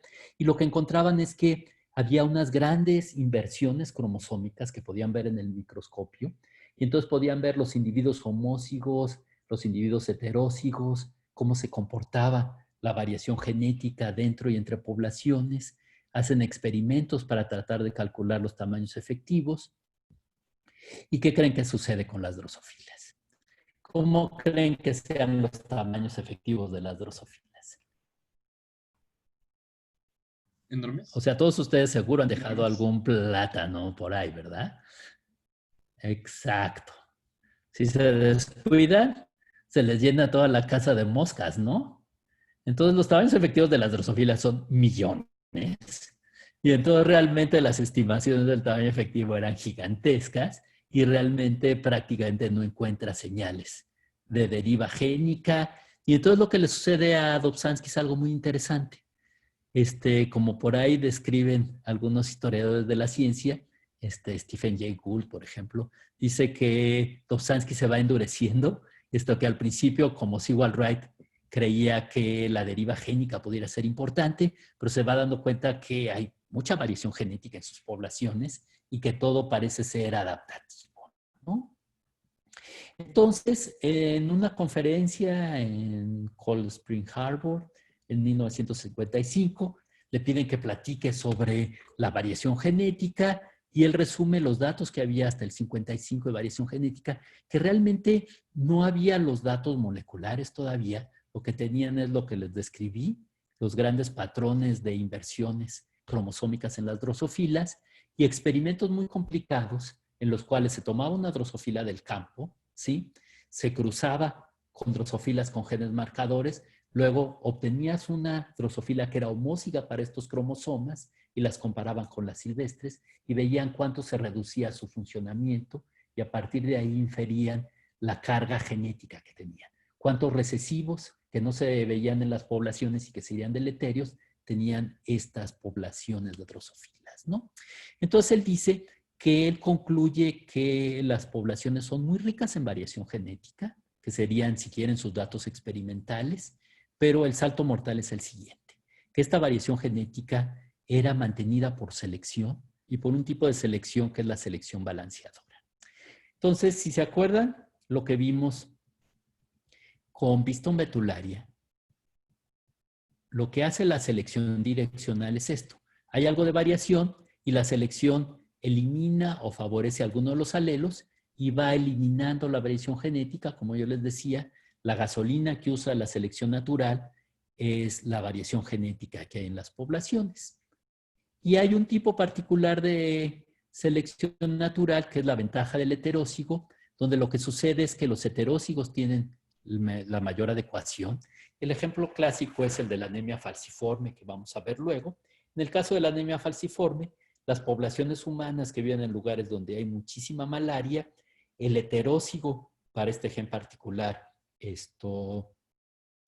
te da resistencia a la malaria, y no te da anemia, entonces vives muy bien, pero aunque seas heterócigo y te casaras con una mujer heteróciga y tuvieras hijos, ¿cómo te van a salir los hijos? Pues unos hijos van a salir homózigos para la anemia falciforme, entonces tus hijos, la mayor parte de estos que tengan anemia falciforme se mueren de anemia falciforme, y los otros hijos, pues no les va a dar anemia falciforme, los que sean heterócigos se van a salvar, pero los que sean homózigos para la hemoglobina normal, les va a dar malaria. Entonces, pues básicamente la mitad de tus hijos están protegidos, un cuarto de tus hijos les va como en feria porque les da anemia falciforme, y otro cuarto de tus hijos también les va como en feria porque les da malaria. ¿Sí ven? Entonces, la selección mantiene esa variación. Sin embargo, hay un costo de mantener esta variación. Pero bueno, Dobzhansky creía que si tomáramos los dos cromosomas, el que vino de tu mamá y el que vino de tu papá, de una población ya fuera de humanos o silvestres, cada una de estas letras representa un gen distinto, un loci distinto. ¿Y qué ven en este diagrama extremo? Para este gen, ¿cuántos alelos tenemos? Para este otro gen, también 2 alelos. Para este otro gen, 2 alelos, etcétera, ¿no? Entonces, esta es una representación exagerada, pero la idea es que las poblaciones serían muy ricas en variación genética, y no solo las poblaciones, sino cada individuo sería muy heteróxico para todos los genes, y eso es en lo que creía Dobzhansky, y esto es lo que llama, y lo van a leer ahí en el GEDRI, el modelo balanceado de la estructura de las poblaciones. ¿Sí? En su artículo del 55 lo contrasta con otro modelo, el que él llamó el modelo clásico de la estructura de la genética de poblaciones. Y clásico se refiere porque era el que, en el que pensaban los genetistas clásicos, especialmente los mutacionistas que mencionamos hace rato, en particular su maestro, Morgan. Esto era el modelo en el que pensaba sobre la variación genética. Y los primeros genetistas, acuérdense que lo que veían eran drosofilas silvestres, y casi todas las drosofilas se ven básicamente iguales, y de cada 10,000 que analizas, una va a tener los ojos distintos, y esa posiblemente sea producto de la mutación. Y muchas de estas mutaciones, por ejemplo, tener las alas enroscadas, etcétera, lo que hacen es bajarte la adecuación. ¿Sí? Entonces, los genetistas clásicos en este sentido, antes de 1960, 1970, pensaban que realmente las poblaciones casi no tenían variación genética, ¿sí? Que había poca variación genética que estaba dada por estas grandes mutaciones deleterias, y estas mutaciones deleterias casi siempre son eliminadas por selección natural. Entonces él contrasta y dice que este personaje, H.J. Müller, es el modelo que él apoya de la estructura genética de las poblaciones. Esta es una batalla interesante que yo todavía no entiendo.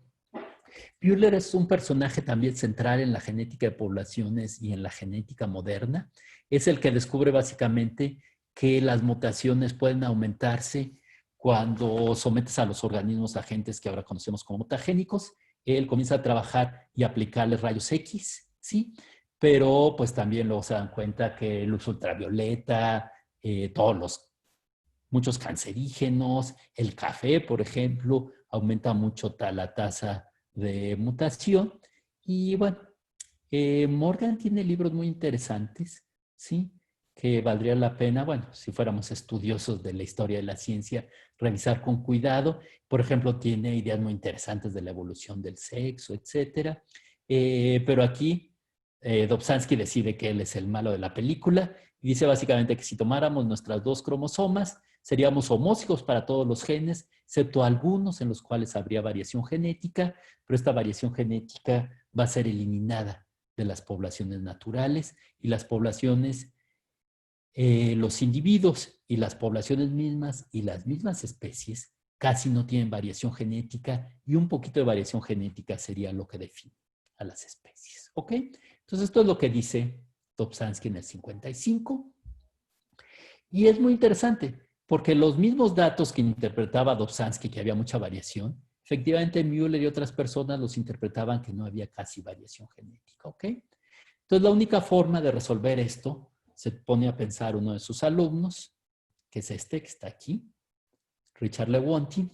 La única forma de resolver esto no es escribiendo más y más, sino es analizando realmente cuánta variación genética hay en las poblaciones, y la única forma de saber cuánta variación genética hay realmente en las poblaciones es utilizando métodos moleculares.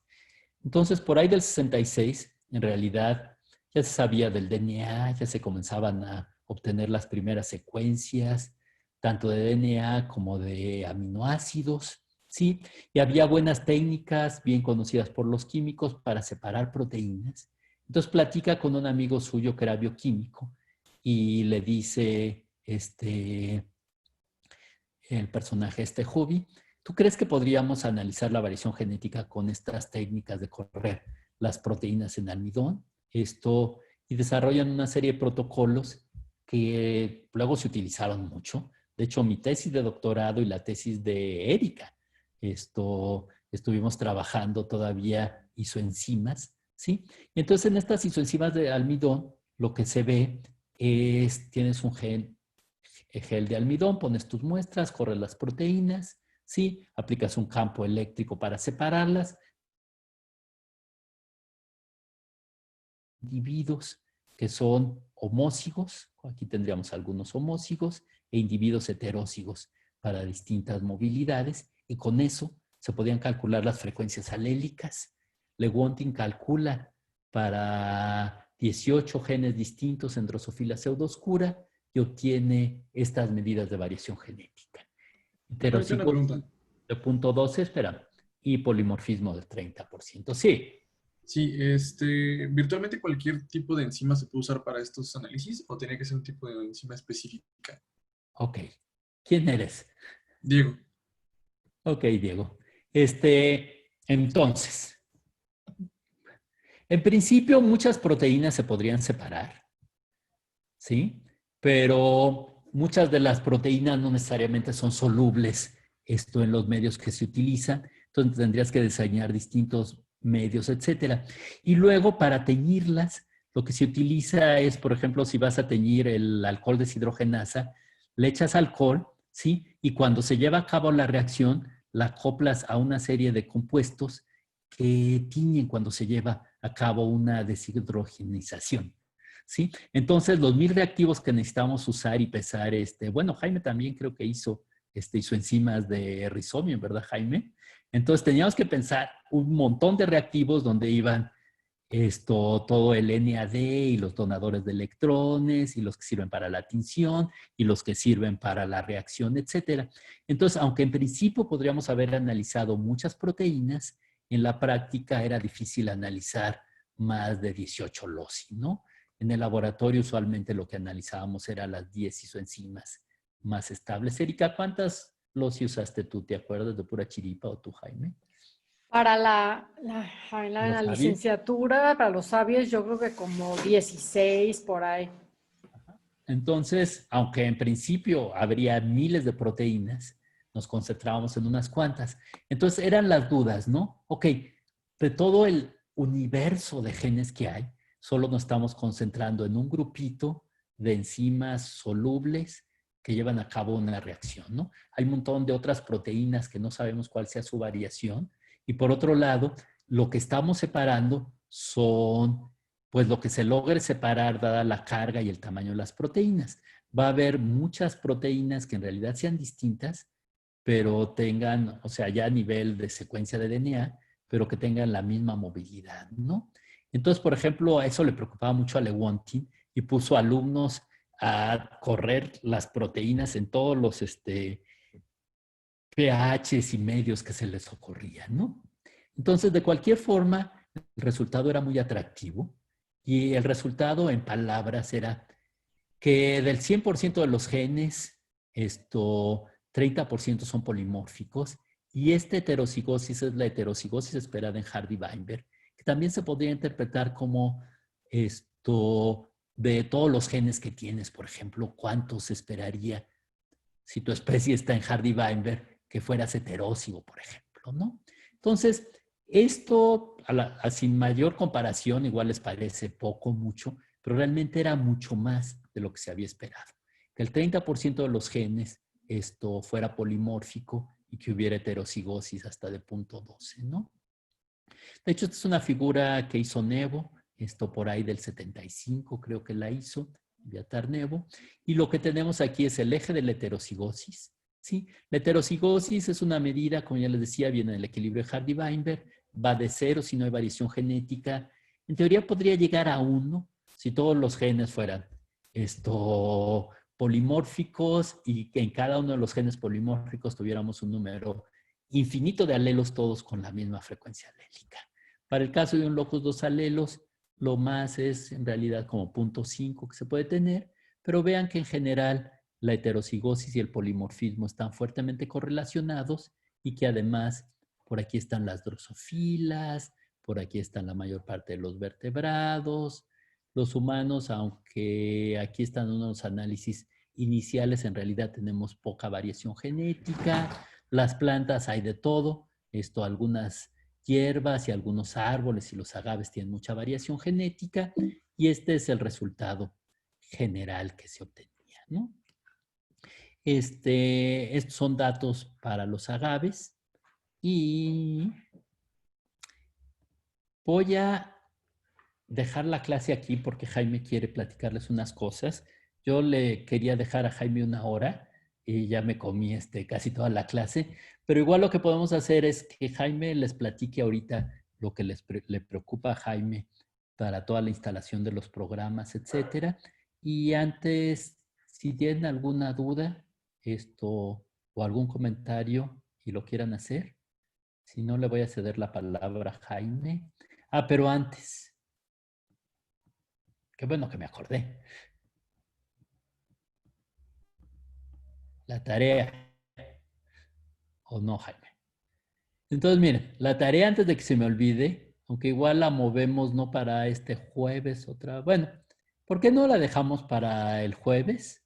Que en un par de cuartillas, si ya leyeron el capítulo 1 de Hedrick, se las quiero ya ir dejando para que no se nos acumule porque vamos a tener que hacer los problemas también. Entonces, ¿se acuerdan que les había pedido que leyeran el capítulo 1? Entonces, espero que lo hayan leído y si lo leyeron, quiero que me hagan este ensayito, ¿no? El tema es la variación genética y la genética de poblaciones, donde nos demuestres que leíste y entendiste el capítulo y que discutas, esta es la verdadera pregunta, cómo se relaciona la variación genética, los métodos que se han utilizado, que los describen y luego lo vamos a ver, pero lo pueden platicar muy brevemente, ¿sí? Y qué nos dicen sobre los modelos clásicos y balanceado, ¿sí? Entonces, que me platiquen en sus propias palabras y después de leer a Hedrick, qué es el modelo clásico y balanceado y qué tiene que ver esos modelos con la variación genética, ¿sí? Si les da flojera copiar la pregunta, pues nada más hagan un, ¿cómo se llama? Capture screen o algo así. Mientras Jaime les puede comenzar a platicar, mientras siguen viendo esto.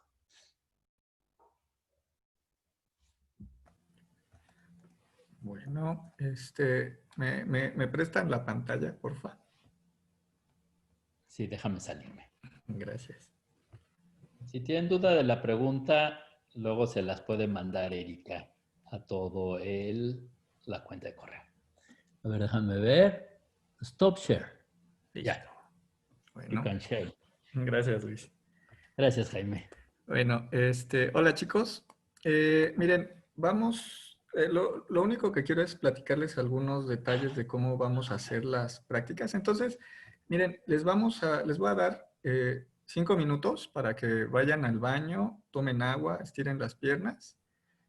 Por favor, si van al baño, cierren el micrófono, que ha habido episodios muy chistosos en algunos congresos que he estado. Y bueno, nos vemos, tengo 17:12, por favor nos vemos 17:17 aquí. Justo cuando mi reloj diga 17:17 yo voy a empezar a hablar.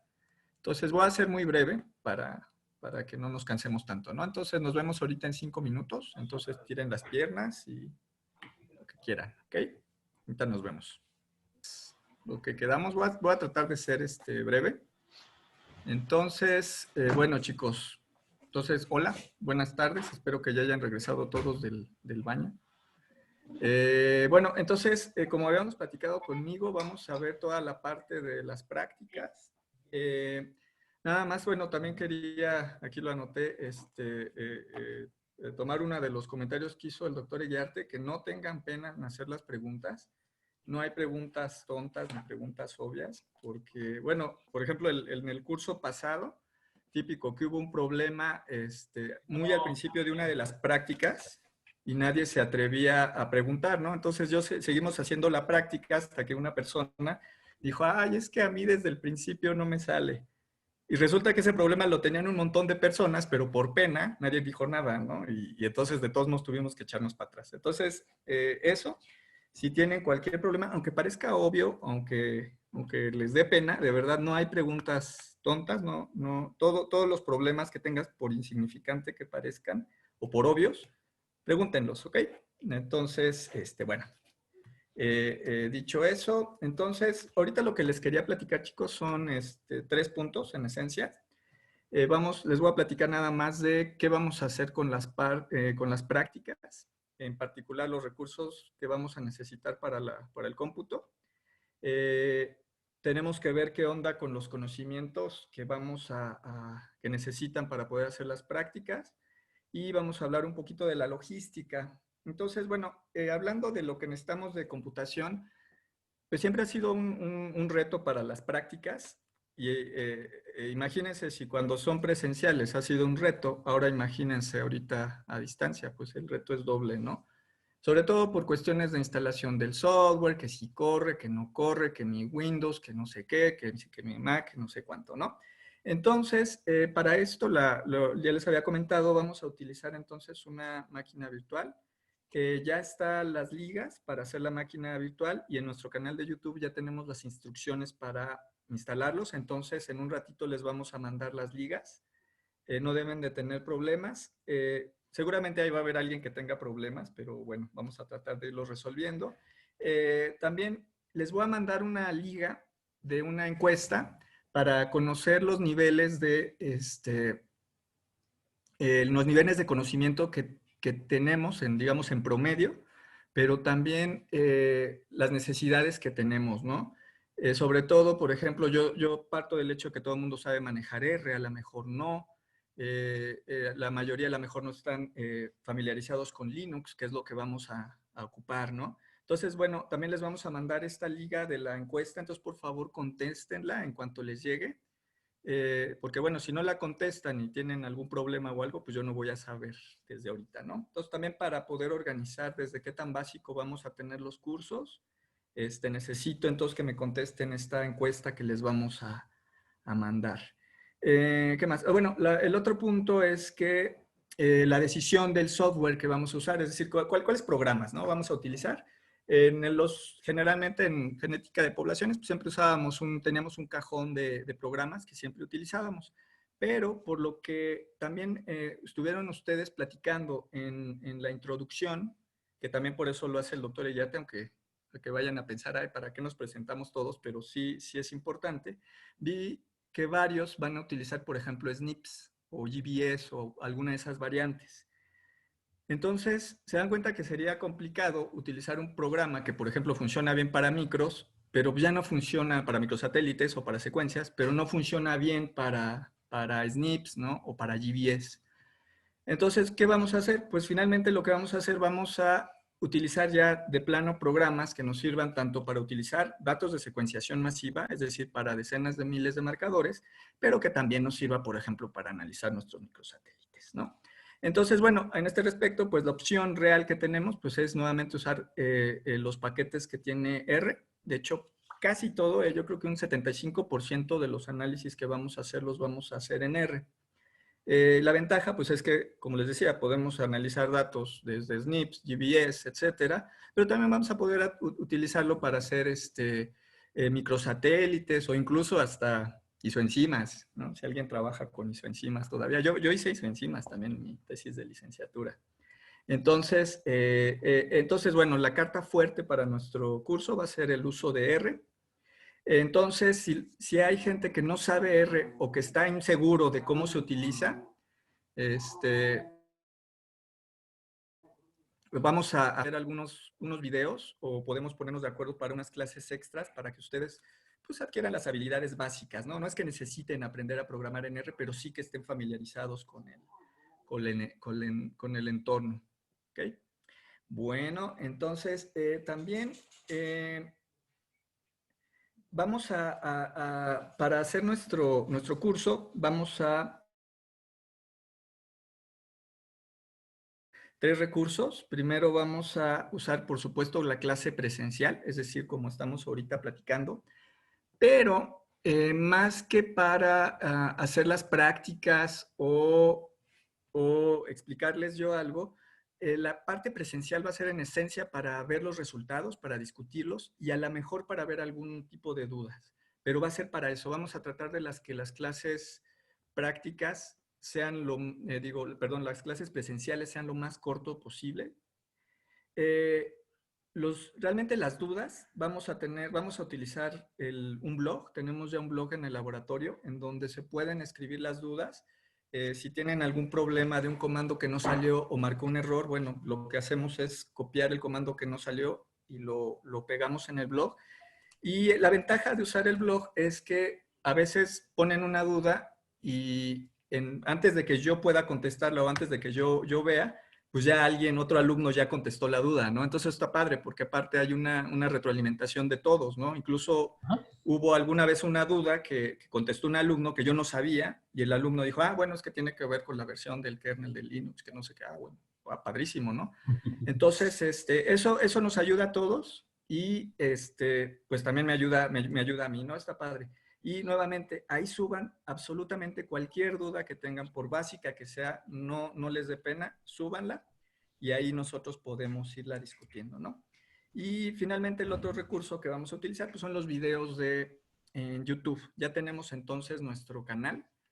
Yo estoy muy contento porque aparte sale el letrero de estreno. Así digo, ¡uy, qué padre! Entonces, pues vamos a ver cómo nos va. La idea de las prácticas van a ser videos muy cortos.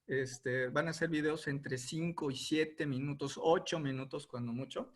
La idea también de hacer los videos es que ustedes pueden poner el video, ponen su recuadrito, pueden escuchar el audio y hacerlo en su computadora, ¿no? Porque cuando estamos en el Zoom, luego se vuelve un poquito complicado estar moviéndote entre las ventanas, luego se hace muy chiquito y no se alcanza a leer nada. Entonces, vamos a hacer la prueba. Yo creo que va a salir bastante bien en este respecto, gracias a los chicos que se ofrecieron de voluntarios y que me ayudaron para echar a andar el primer video con lo primero que vamos a hacer. Entonces, gracias a los que me contestaron. Y pues eso, ¿no? En esencia van a ser esos los recursos. Y pues no se les olvide entonces que tenemos que estar en contacto y si hay alguien que no tenga computadora o que no tenga acceso a una computadora, ahí sí me gustaría que me escribiera personalmente para ver qué opciones tenemos, ¿no? Podría ser que a lo mejor si por su casa hay un café internet que muy temprano no haya nada de gente y que puedan ir con seguridad a ese café internet y que les den chance de instalar el VirtualBox, se puede, pero si no o no consideran seguro o no tienen una computadora, podemos platicar. Y la opción sería que las prácticas, yo les dé las prácticas resueltas, es decir, ya los gráficos, los estimados, y que ustedes los interpreten. Porque finalmente el valor de la práctica en sí es hacerla, que aprendan a hacerlo, pero el valor real es que ustedes pues interpreten los datos, ¿no? No tiene caso presentar números si no los podemos interpretar, ¿no? También es Entonces, padre lograr correrlos, ¿no? también es Porque padre, se sí, siente padre. Como que sientes que pero aprendiste ya que te salió. bueno, esperemos que en el curso ese no sea el reto verdadero, ¿no? Esperemos que también es la idea de este curso, es que no sea un reto correrlo, sino que podamos correrlo y que hasta aparte ya puedan decir, sí, porque en mi distribución de Linux yo corrí el no sé qué, y ya puedan presumirle. Y hasta les puede pasar, ¿cómo se llama? El efecto reinita, ¿no? Que ya medio aprendes a hacer o reinito. Es un suceso que pasó en el laboratorio, ¿no? De que aprende alguien a hacer un análisis y pues ya va, si eres hombre, pues ya va y la chica y te pregunta y así, sí, nena, yo te... Pero al revés también, ¿eh? No se crean, también al revés, también las chicas. El Luego experto. también, así de, sí, hola. Sí, bueno, Hay, vamos a hay ver. varias historias, ¿no? Entonces, ya fuera de cotorreo. Entonces, justamente, ¿no? Vamos a tratar entonces de que el reto real no sea correrlo, sino más bien el reto real sea interpretar nuestros resultados. Sí, Y es el objetivo del curso al final. Es exactamente. exactamente eso. Y el reto real para mí es que en este curso vamos a ir a la par los temas que vamos viendo con las prácticas que ustedes vayan haciendo. Nunca lo hemos logrado, pero yo espero que lo logremos. Es decir, el siguiente tema va a ser Hardy-Weinberg. Todo lo que vamos a hacer es una práctica donde ustedes hagan una prueba de Hardy-Weinberg. Vamos a ver selección. Va a ser una práctica en donde se simulen algunas frecuencias alélicas bajo selección, etcétera, ¿no? Vamos a tratar de, a ver, yo estoy optimista, yo creo que sí lo vamos a lograr. Y pues eso. Entonces, estén atentos a su correo, por favor. Les voy a volver a decir, contesten la encuesta que les voy a mandar. Necesito eso para poder programar las clases y desde dónde vamos a empezar. Entonces, les va a llegar en un ratito. Ahorita yo creo que se la voy a mandar a Erika para que les mande la liga. Y también les vamos a mandar la liga de descarga de la máquina virtual. Vayan también descargándola. Me dijeron los chicos que ya lo bajaron, que tarda entre, 1 hora y media y 2 horas. Son 15 gigas. Entonces consideran que necesitan alrededor de entre 20 gigas de espacio en disco duro para su computadora. Incluso lo pueden guardar en un USB. No es lo mejor guardarlo en USB y correrlo desde ahí, pero pueden hacerlo. No es lo mejor, pero se puede. ¿Y qué más? Bueno, dime. Sí, pero ¿hay preferencia en disco duro sólido o No, ninguno. Ok. No, ninguno. Bueno, más rápido sólido, pero... Sobre si es sólido, pues mejor, ¿no? Pero pues, no todo. Pero ustedes van a hacer ejercicios sencillos en principio. Claro. Sí. O sea, Sí, qué bueno. a la hora de analizar tus datos, La máquina virtual y los análisis que vamos a hacer están hechos para que corran con un requerimiento mínimo. Si no, les vamos a pedir una computadora con 128. o sea, tenemos la parte de lo que van a hacer con Jaime, pero también vamos a tener que ir haciendo luego los problemas del curso, ¿no? Pero también creo que es importante leer el libro de texto para que les sirva de veras como referencia, no solo hagan los problemas o traten de hacerlo sin leerlo, que en realidad no se puede, pero hay gente que lo intenta. ¿Ok? Bueno, ¿algo más? Si no, nos vemos el jueves, ¿no? Para que yo termine con Kimura y comience Hardy Bay. Ahora sí. Bueno, ¿Algo más, Jaime? Si no, cualquier duda también el jueves podemos seguir platicando con Jaime. pues, ¿Sí? Por mí es todo. Gracias. Bueno, pues cuídense todos. Un abrazo. Jaime, nos vemos mañana en el seminario del Lab. Hasta luego. Eriquita, nos vemos mañana. Erika, ¿les mandas la pregunta? ¿La tienes por ahí a la mano? Sí, la tengo. Le saqué, sí. Échaselas a la cuenta de... Ahorita se las mando, sí. Sí, también te mando las ligas, Erika. Oigan, me sacó el Zoom, pero no se cortó nada, ¿verdad? Es que como soy la no host. se cortó. Qué bueno. Ok, muy bien. Ay, sí. Así que la tarea para cuándo es, en principio para el jueves, si ya lo leyeron, no debe haber problema. Es un par de cuartillas sobre qué es el modelo clásico y balanceado y lo demás de la variabilidad. ¿Sí? Para que no se les junte, entonces para el jueves. ¿Y tenemos alguna hora para entregarlo? No tienen una hora, pero léanlo y háganlo. Okay. No quiero estarlos persiguiendo de cuentachiles. Lo que me preocupa es nada más que se les junte mucho trabajo y a nosotros también un montón de cosas.